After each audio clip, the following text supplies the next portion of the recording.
Hikmah dan fadilah sholat berjamaah. Ibnu Umar meriwayatkan bahwa Rasulullah pernah bersabda, sholat berjamaah lebih utama 27 derajat dibandingkan sholat sendirian. Inilah beberapa pahala dan keutamaan sholat berjamaah di masjid. Yang pertama, pahala langkah kakinya. Seorang yang berjalan ke masjid, maka setiap langkah kakinya akan diberikan satu pahala, dihapuskan satu dosa, dan dinaikkan satu derajat oleh Allah. Yang kedua, pahala menunggu waktu sholatnya. Banyak di antara kita yang berangkat ke masjid pas azan supaya bisa cepat selesai. Tapi yang luar biasa, kita sebenarnya akan mendapatkan pahala yang besar saat kita menunggu waktu sholat. Jadi sebaiknya gunakan waktu menunggu sholat untuk berzikir. Orang yang menunggu sholat di masjid diberi pahala seperti sedang sholat. Yang ketiga, didoakan malaikat. Seorang yang menunggu sholat, tepatnya dari masuk masjid sampai waktu sholat, maka dia bakal didoakan malaikat dengan doa, "Ya Allah, ampunilah dia. Ya Allah, ampunilah dia," tanpa henti sampai waktu sholat. Subhanallah.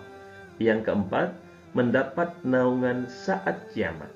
Ada 7 golongan yang dinaungi kelak, dan salah satunya adalah orang yang hatinya terpaut dengan masjid.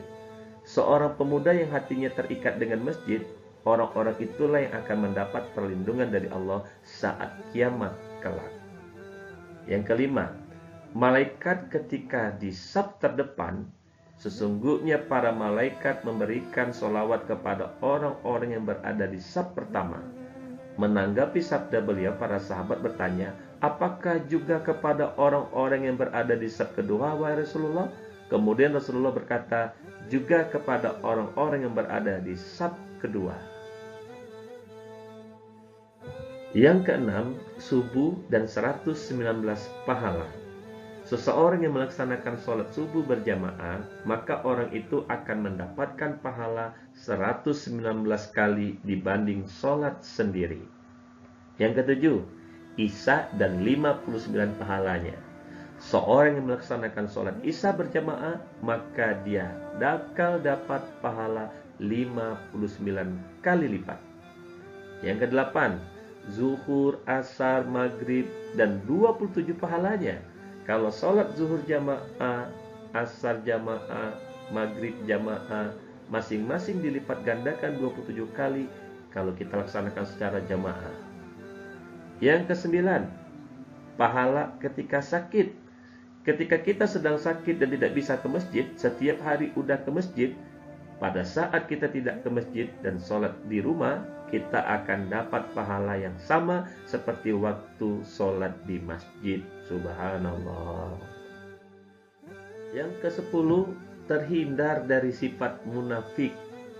Tidak ada sholat yang lebih berat bagi orang-orang munafik daripada sholat subuh dan isya. Seandainya mereka tahu nilai yang terkandung di dalam kedua sholat itu, pastilah mereka mendatanginya. Kedua sholat itu meskipun dengan merangkak. Yang ke-11, menjadi sebab diampuni dosanya oleh Allah. Rasulullah pernah bersabda, jika imam mengucapkan ghairil maghdubi alaihim waladdallin, maka ucapkanlah amin. Karena sesungguhnya siapa yang mengucapkan amin bersama dengan ucapan malaikat, maka ia akan diampuni dosa-dosanya yang telah lalu. Dalam hadis lain Nabi pernah bersabda, barang siapa yang berwudu untuk sholat dan menyempurnakan wudunya, lalu berjalan untuk menunaikan sholat, dan ia sholat bersama manusia atau berjamaah atau di dalam masjid, maka Allah akan mengampuni dosa-dosanya. Yang ke-12, mengembangkan disiplin dan berakhlak mulia. Sholat berjamaah mengajarkan disiplin seorang makmum, senantiasa mengikuti gerakan imam dan berada di belakang imam.